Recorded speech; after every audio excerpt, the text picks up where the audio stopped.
안녕하세요, 일렉트로캠입니다. 오늘은 웨이모 소식으로부터 시작할까 합니다. 물론 테슬라 이야기이긴 하지만요. 이 이야기를 왜 꺼낼 수밖에 없냐면, 제가 한 이틀 전에 3일 전인가요? 제가 웨이모는 힘들다라는 얘기를 했습니다. 그러면서 진짜 회사가 지금 위태위태하다라는 얘기를 그때 지역 뉴스를 전하면서 제가 전달했던 것 같습니다. 그래도 자율주행 트럭은 보고 잘리실 줄 알았는데 그게 아니라 역시 회사는 무섭네요. 좀 위험할 것 같긴 했는데 이때, 그리고 사실 편집으로 드러냈지만 너무 센 것 같아서 그 부분을 편집으로 잘랐는데 이 일이 이렇게 빨리 올 줄은 몰랐습니다. 결국 내려가셨고요. 기사를 보면은 더 이제 심각한 거는 다음 CEO가 지금 현재 정해져 있지 않습니다. 그 밑에 분들, 그러니까 보드 체제에서 이제 임시 경영 체제로 잠깐 갔다가 다음 CEO가 임명될 수도 있고요. 근데 지금 구글이 아무래도 구조조정이나 이런 것들을 좀 간을 보는 듯한 모습이 보입니다. 지금 다음 넘어가는 것을 보니까요. 역시 이게 수익이 안 나니까 무섭네요. 이걸 예측하긴 했는데 이렇게 빨리 올 줄은 몰랐습니다. 그래서 이야기를 먼저 안 할 수가 없었고요. 제가 이때 영상에서 다시 한번 알려드리지만, 지금 웨이모가 그래도 수익을 창출하기 위해서 자율주행 택시에서는 지금 힘드니까 지금 트럭을 어떻게 하려고 하지만, 거기도 물론 자기가 제조를 안 하기 때문에 이게 쉽지가 않습니다. 그리고 현재 다음 CEO가 정해져 있지 않기 때문에 기사에 보면 웨이모의 앞날은 이제 더 좀 어두워졌다라고 보여지고요. 물론 이 존 크라프칙을 제가 걱정할 건 아니죠. 물론 그래도 잡을 잃으셨으니, 그래서 그런 것들에 요즘 아무래도 시국이다 보니까 그런 얘기를 하는 게 좀 조심스러웠지만, 물론 제가 이분을 걱정하는 건 연예인 걱정이죠. 이분 스펙이 장난이 아니기 때문에. 그리고 제가 몰랐던 사실은, 자동차 업계에서 거물인 거는 알고 있었지만 저는 어떻게 이분을 알게 됐냐면, 이분이 여기서부터 전 알기 시작했습니다. 물론 학벌도 장난이 아니고요. 여기 툴카라고, 이게 제가 한때 애용했던 사이트입니다. 제가 테슬라로 오면서 이런 사이트를 잘 이용하지 않는데, 툴카가 뭐냐면 미국에서 하도 딜러들이 이게 차량 가격이 고무줄이니까 이 툴카에서 실제 그 차가 현재 얼마에 팔린지, 평균 가격이 얼마인지는 이제 알려주는 그런 미국의 사이트들이 요때 좀 유행을 했습니다. 그리고 꽤 유용하게 썼고요. 왜냐면 실제 차량 가격을 알고 싶은 마음이 소비자로서는 굉장히 미국에서는 꽤 큽니다. 그래서 요때부터 알았는데, 이제 보니까 현대하고도 인연이 있으셨더라고요. 이제 미국 현대법인에서 바이스 프레지던트까지 지내시고, 그리고 한때 이제 물론 사람들이 알기로는 미국 내에서 한때 10%를 찍었다고는 하지만 현대기아차가 사실 그때 9.9%를 찍었거든요. 10%라고도 봐줄 수도 있겠죠. 그때 이제 현대자동차가 이렇게 잘 나가게 하는데 상당한 영향을 끼치신 분이셨더라고요. 그렇기 때문에 능력이 출중하기 때문에 워낙 자율주행 택시야, 기술을 아는 저로서는 이건 좀 힘든 일이니까, 그리고 그동안 벌어놓은 돈이 많으니까 이 걱정은 연예인 걱정으로 하고, 그렇지만 이렇게 빨리 올 줄은 몰랐습니다. 웨이모가 지금 구조조정의 기미가 보이고 있습니다. 그래도 자율주행 트럭은 좀 봤으면 하는 바람도 있습니다. 자, 이제 웨이모가 이렇게 됐으니까 그 다음은 어디를 봐야 되냐면요, 크루즈죠. GM 크루즈. GM 크루즈도 셀프 드라이빙 택시를 내년부터 어느 정도 하고, 이런 무인 라이드 쉐어, 오토노머스 비클을 이용한 라이드 쉐어를 이제 본격적으로 하겠다. 웨이모 같이 이야기를 했지만, 지금 웨이모도, 그러니까 사기니 자율주행 택시가 이게 사기냐 아니냐 그런 얘기를 할 필요가 없는 게요, 기업은 참 무섭습니다. 안 되면요 저렇게 CEO가 잘립니다. 자, 웨이모도 82,000대라고 했지만 현재 돌고 있는 건 600대고, 2017년에 그리 자신했지만 계속 미뤄졌죠. 전혀 플랜대로 가지 않았기 때문에 GM 크루즈도 똑같은 수순을 갈 것 같지만, 제가 지난 그때 웨이모가 힘들다는 영상에서 이야기했듯이 결국 제조 기반을 끼고 있냐 안 끼고 있냐가 굉장히 큽니다. GM은 자사의 이런 차량들이 있고, 그걸 이제 슈퍼 크루즈, 이제 곧 울트라 크루즈가 되는, 그래서 이제 테슬라의 오토파일럿과 비견되는, 이것도 제가 많이 비교해서 영상을 만들었었습니다. 그렇기 때문에 이제 GM 크루즈가 설령 웨이모 같이 잘 안 된다 할지라도 기술을 지금 쏙쏙 빼다가 여기다 이식하고 있죠, 지금. 캐딜락의 이제 뭐 CT6나 이제는 대형 SUV는 에스컬레이드나 이런 데 이제 많이 적용을 하고 있어서 나름 GM한테 이런 기술적으로 도움을 주고 있기 때문에 웨이모 같이 뭐 급작스럽게 이제 확 그럴 것 같진 않지만 지금 웨이모를 따라하는 GM 크루즈로서는 별로의 비전이 아마 이제 좀 축소가 되겠죠.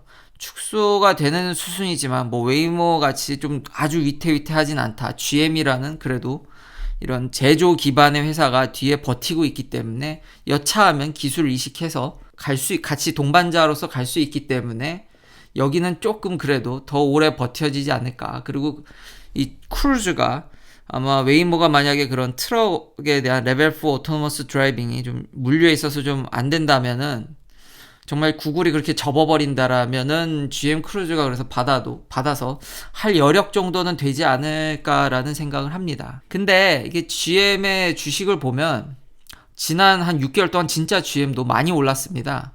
근데 재미난 거는 여전히 GM의 이제 P 레이쇼가 13밖에 되지 않는다라는 점입니다. 뭐 테슬라에 비하면 이제 아주 이제 낮은데요.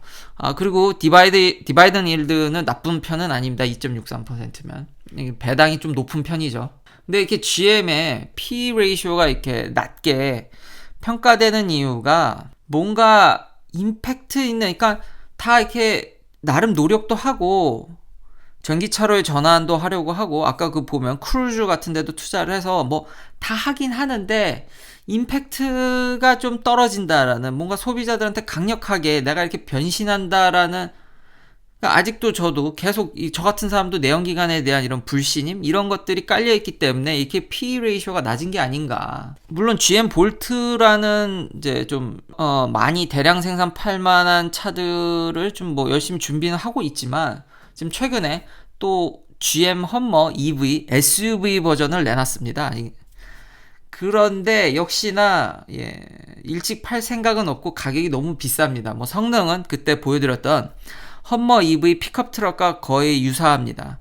근데 가격이 장난 아니고요. 뭐 이것도 아마 레저베이션이 이제 풀로 됐는데 보나마나 몇 대 안 됐었겠죠. 그때 아마 뭐 1000대 2000대니까 뭐 그 정도야. 뭐 미국 경제 규모를 생각한다면 다 이 정도 풀리 레저베이션 되는 건 맞죠. 근데 이게 또 나오는 게 2023년이고요. 그나마 좀 싼 버전들은 심지어 2024년을 가야 됩니다. 그러니까 3년 뒤죠. 사람들은 리얼 프로덕트에 많이 초점이 맞춰져 있습니다. 바꾸려면은 사람들한테 내가 정말 전기차를 간다 그러면 이런 것들을 더 빨리빨리 해야 되지 않을까 라는 생각이 듭니다. 좀 나온 상품들이 이게 너무 좀 아쉬운 면들이 있고요. 좀 이걸 빨리 내줬으면 사람들이 전기차로 가겠구나라는 생각을 하지.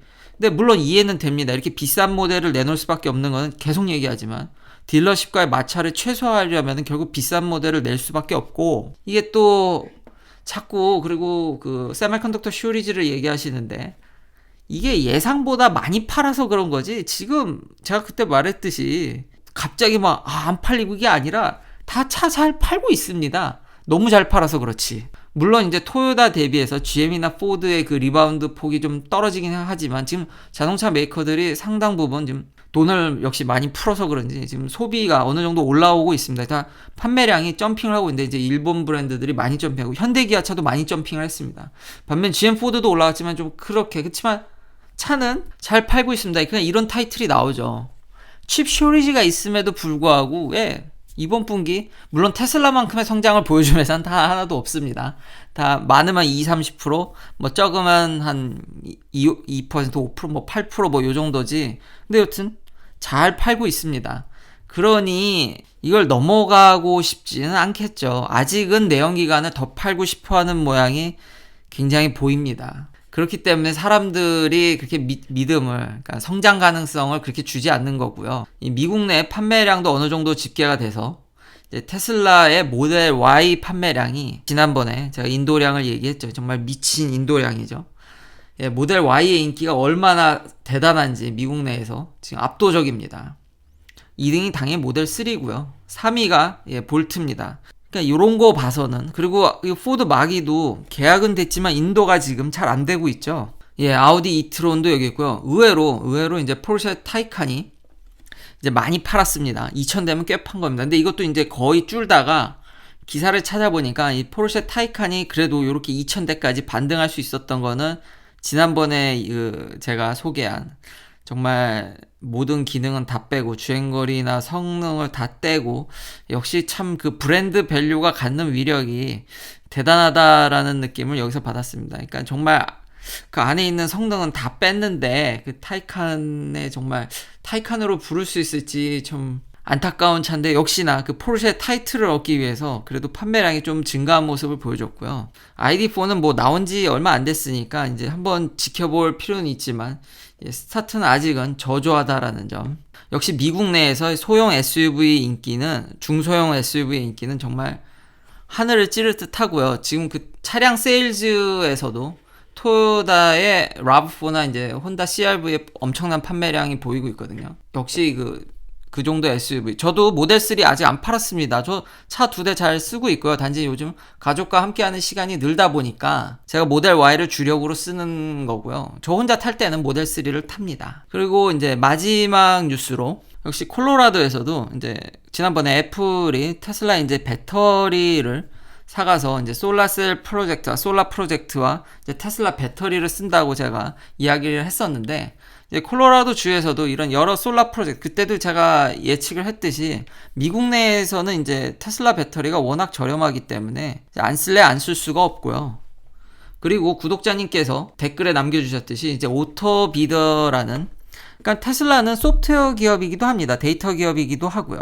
그러니까 테슬라 장기인 소프트웨어를 껴서 안 할래 안 할 수가 없겠죠. 이게 정말 테슬라의 최대 강점이죠. 물건만 파는 게 아니라 플랫폼을 팔기 때문에요. 그러니까 전기값이라는 게 춤을 춘다라는 건 여러분도 잘 아실 겁니다.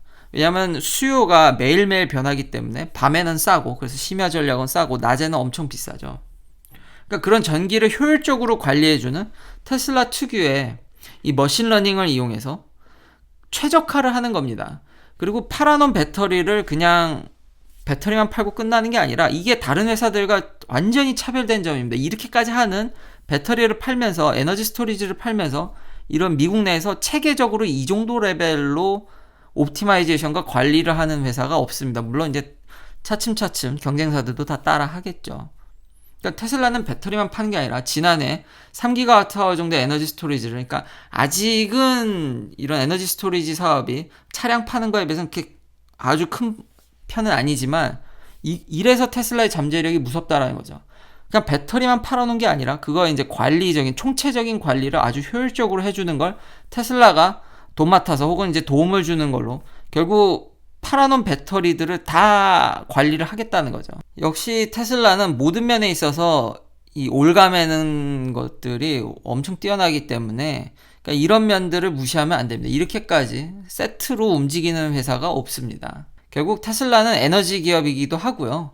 그렇기 때문에 그런 높은 밸류에이션은 타당하다고 보여집니다. 그러니까 자율주행이 안 되더라도 그런 제조 기반을 역시 끼고 가야 됩니다. 그러니까 GM 크루즈도 제가 웨이모보다는 그래서 낮게 보는 거고요. 그러니까 제조 기반이 없이는 회사가 존립하기는 이 분야에서 그렇게 쉽지 않습니다.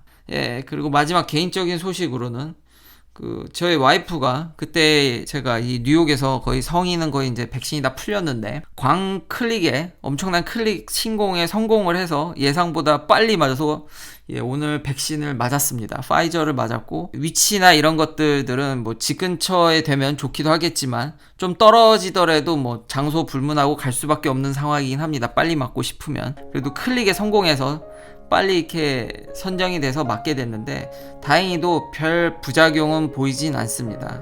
저도 며칠 뒤면 곧 맞는데요. 이게 촬영이 금지돼 있어서 촬영은 못 올리겠지만 저 역시도 백신을 맞은 후기도 같이 첨부하도록 하겠습니다. 다행히도 제 와이프가 운이 좋게 먼저 맞게 됐는데 예상치 못하게 아직까지 부작용은 보이지 않습니다.